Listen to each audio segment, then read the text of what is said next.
June 1942, the Libyan wastes. A British reconnaissance party spots German armored vehicles plowing across the sand. In most armored cars of the era, the standard reaction would have been the same. Note the contact, withdraw, report it. That was the doctrine. Scouts observed, reported, and avoided decisive fights. The crew of this particular vehicle, however, chose another course. They swung toward the enemy and engaged. A 2-pounder round smashed into a German half-track at roughly 400 yards, and the target erupted in flames. The British car backed into cover before the enemy could reply, reappeared, then engaged again. That wasn't how reconnaissance was supposed to operate, but it demonstrated a vital shift. Reconnaissance now had the option to fight back. Across Europe, the conventional wisdom remained that scouting vehicles should never seek decisive action. But British engineers and commanders had built a machine that altered that calculus. The Daimler Armoured Car wasn't conceived as a tank hunter by accident. It was engineered so that reconnaissance units wouldn't be helpless observers anymore. The problem the British faced early in the war was stark. Their existing armored cars were badly outgunned. The Marmon Harrington carried a Boy's anti-tank rifle. Humbers had the 15mm Bessa. Morrises mounted a Boy's rifle and a Bren. In theory, these weapons could threaten enemy vehicles, but in practice, they lacked the reliable punch to stop German armor at combat ranges. The Boy's rifle was heavy, difficult to handle, and punishing to crews with repeated fire. The 15mm Bessa improved the picture, but remained marginal against anything with substantial protection. When British scouting formations met German vehicles equipped with 20mm autocannons, the exchange was brutally one-sided. Reconnaissance patrols all too often became near suicide. Crews watched hostile vehicles maneuver freely, while knowing any engagement would likely mean their destruction. The imbalance wasn't merely technical, it was psychological. Commanders found it hard to recruit volunteers for forward missions when men realized they were being sent out in underarmed cars against a better armed foe. Intelligence gathering crumbled. The reconnaissance role itself was compromised. Britain needed a new answer, a vehicle that could both scout and, if necessary, fight. Engineering that could combine speed, mobility, and real firepower on a wheeled vehicle seemed impossible. Tank guns and the ammunition and recoil they generate are heavy. Any wheel-based chassis carrying a proper anti-tank armament would, conventional wisdom held, be too slow, fragile, or impractical. Tanks sacrificed mobility for firepower. Scout cars gave up firepower for speed. Across the continent, designers accepted the trade-off, until a different approach emerged from an unexpected maker. Birmingham's Daimler Company was better known for cycles and motorbikes than for armored fighting vehicles, but they had built the tiny Dingo Light Scout in 1938. Sidney Shellard, Daimler's chief designer, saw potential to scale that idea up. If a Dingo could be a fast, nimble reconnaissance car, what would happen if you fitted a proper anti-tank weapon to a vehicle with similar mobility? Shellard and his design team began work in April 1939 on a project originally named the Light Tank Wheeled, a name that captured the goal: not a mere armored car with a machine gun, but a wheeled light tank. They selected the Ordnance QF 2-pounder 40mm gun, the same anti-armor tube fitted to British light and cruiser tanks like the Crusader and Valentine. This was not a token weapon. The 2-pounder launched armor-piercing rounds around 792 meters per second and could defeat contemporary German armored cars and many early Panzer models at combat ranges. The turret used was adapted from the light tank Mark VII Tetrarch, giving the little wheeled vehicle a gun equivalent to tanks several times its weight. A coaxial 7.92mm Besa supplied secondary fire, with belts and large ammunition reserves to support sustained action. The 2-pounder did have a tactical shortcoming. For much of its life, it lacked a useful high-explosive round, so it was less capable against infantry positions, buildings, or soft targets. But reconnaissance's chief adversary in many theaters was enemy armored scouting and half-track formations, so prioritizing anti-armor performance made practical sense.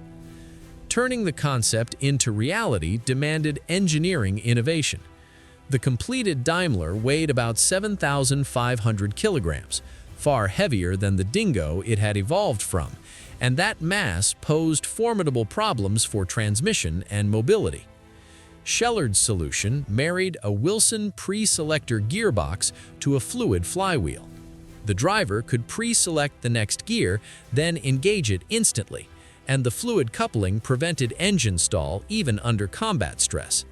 That arrangement, with 5 forward and 5 reverse gears, let the driver reverse out of danger at full speed without turning the vehicle, a crucial tactical advantage. Power was routed via an H-drive layout.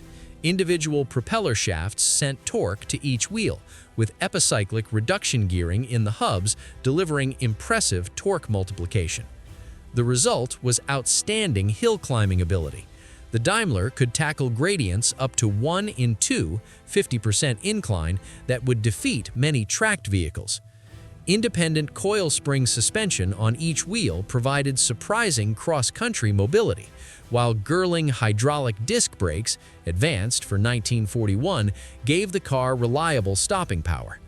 A 95-horsepower Daimler Model 27 engine pushed the car to about 50 miles per hour on roads and gave an operational range around 200 miles. The design delivered the elusive trio: speed, mobility, and meaningful firepower. Production began at Daimler's Radford Works in Coventry in April 1941, but the Luftwaffe's raids on 8 to 10 April forced dispersal of key manufacturing elements. Armored car assemblies shifted to Wolverhampton, gearboxes to a hosiery works in Leek, turrets to an underwear works in Coldeville. Despite the disruption, output continued: 135 cars in 1941, 721 in 1942, and by war's end, a total of 2,694 Daimler Armoured Cars had been built, equipping reconnaissance regiments across every British theater of operations. What happened when the Daimler actually met the enemy? Units that received the cars quickly discovered a transformed tactical picture. The 11th Hussars took Daimlers to North Africa in early 1942 and found that patrols, which previously had to run, now had the option to fight. The 2-pounder could dispatch an SDKFZ 222 or half-track with ease at typical recon engagement distances. The German 20mm cannon, in contrast, struggled to damage the Daimler's 14mm frontal armor. Reconnaissance posture shifted from passive observation to aggressive screening and opportunistic attack. Units like the 2nd Derbyshire Yeomanry fought at places such as La Mel Halfa and El Alamein, using Daimlers for screening that blinded enemy reconnaissance while gathering vital intelligence on Rommel's dispositions. The King's Dragoon Guards pushed far into enemy territory, engaging targets that older British scout cars would have had to avoid. An Imperial War Museum photograph from January 1943 shows a Daimler opening fire at dawn during the Battle for Tripoli.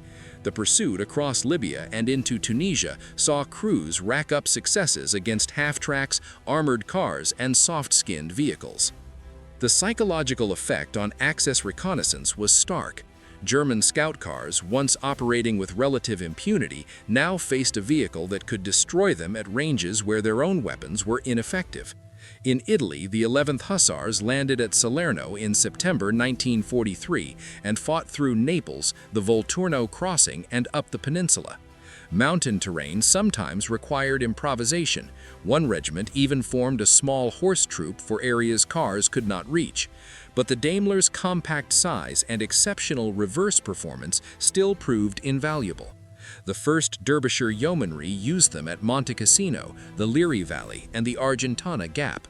The car's ability to fire and withdraw from ambush positions gave crews a margin of survival in close terrain. D-Day tested the type under the most punishing conditions. On 6 June 1944, C Squadron of the Inns of Court Regiment landed with the 3rd Canadian Division on Juno Beach and raced inland to blow bridges over the River Orne. The fighting was immediate and brutal. Mines, 88mm guns, and congested exits cost Daimlers early, and crews took casualties within hours.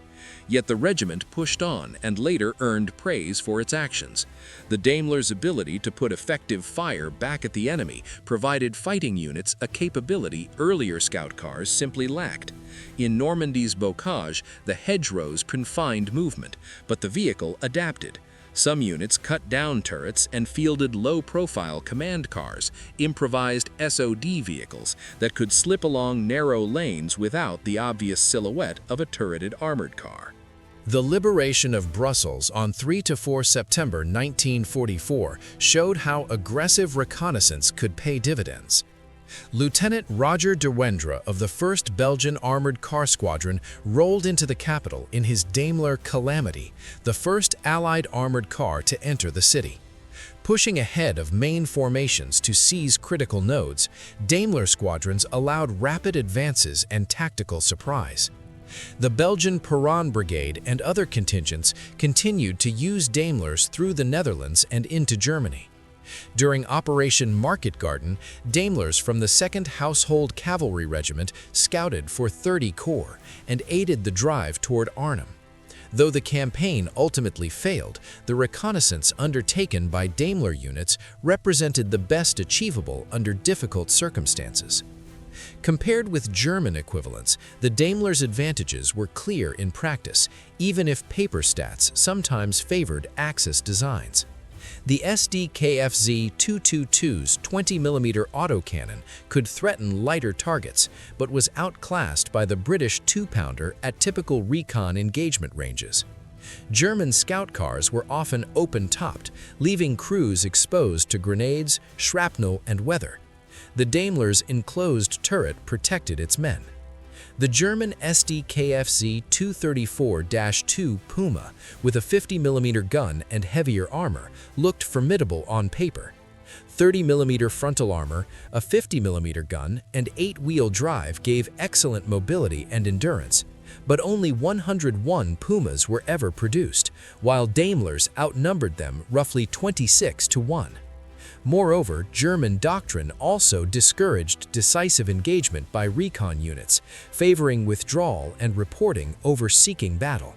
So the Puma's theoretical superiority rarely translated into operational dominance. The American M8 Greyhound illustrates a contrasting design choice. The U.S. built around 12,000 M8s and M20 derivatives, favoring mass production and a 37mm gun. The M8's floor armor was minimal, 3 to 6 millimeters, making it vulnerable to mines. British crews sometimes lined M8 floors with sandbags for improvised protection. The Daimler's better armored hull and superior cross-country performance led many British units to prefer it when the choice existed. In 1944, a further capability boost arrived: the Little John squeeze-bore adapter, named as an anglicized form of its Czech inventor's name. Compressed tungsten cord rounds as they left the muzzle, massively increasing velocity and penetration. With the Little John fitted, Daimler crews in Northwest Europe could engage heavier armor than the standard 2-pounder would normally allow. The special tungsten ammunition was scarce and could not be used with high explosive projectiles, but the adapter proved a clever, non-intrusive upgrade that required no substantial vehicle modification. The Daimler's adaptability and solid engineering vindicated the original design philosophy. A platform conceived in 1939 remained upgradable and relevant years later. The 11th Huskers, the unit that had proven the vehicle in the desert, led elements into Hamburg on 3 May 1945, a poetic close to the Daimler's wartime arc. Between North Africa and Hamburg, the Daimler had seen service in Sicily, Italy, France, Belgium, the Netherlands, and Germany. No other British armored car claimed as comprehensive a combat record.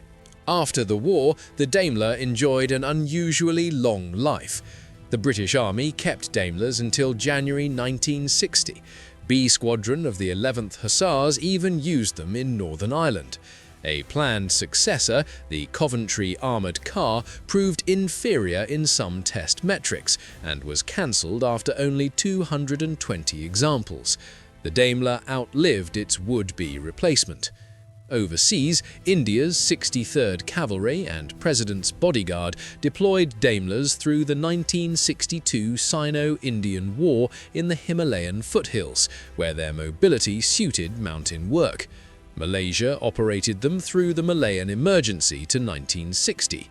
Sri Lanka acquired a handful in 1959 and kept them into the 1970s and reportedly later, and a few examples lingered in service in different parts of the world into the late 1990s.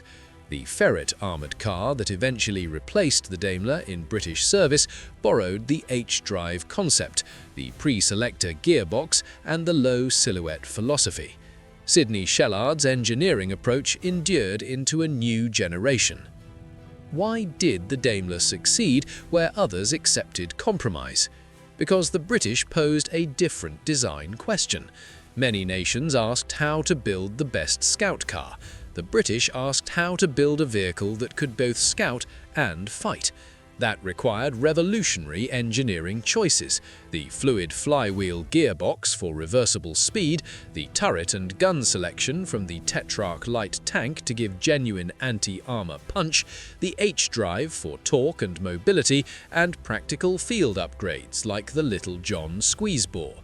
It required production resilience when Coventry was bombed, moving gearboxes to hosiery mills and turrets to non-defense factories, and a willingness to break with orthodox doctrine and hand reconnaissance crews a tool that let them decide whether to run or to fight. Compare the choices faced by reconnaissance crews. In many armies, the doctrine was to avoid decisive combat and return with eyes and reports. A German scout might record an enemy column and disappear. By contrast, a British Daimler crew in 1942 could, at 400 yards, engage enemy armour with a reasonable prospect of destroying it. That option changed the tactical relationship between reconnaissance and the enemy. It permitted more aggressive screening, permitted reconnaissance to seize or contest ground, and in many episodes altered the tempo of operations. Some statistics underline the Daimler's rich. 2,694 vehicles built, served on every major British front from North Africa through northwest Europe to the Far East. Combat record from El Alamein to Hamburg. Continued use by Allied and Commonwealth forces into the late 20th century. Only 41 survivors are known today, a testament to how hard these vehicles were used and how thoroughly they were employed. The odd British armoured car that refused simply to run was not a freak. It was an intelligently engineered, doctrinally bold answer to a capability gap everyone else accepted as unsolvable. British engineering, in this case, did more than produce a vehicle, it gave reconnaissance crews a choice. And that choice, time and again, made the difference.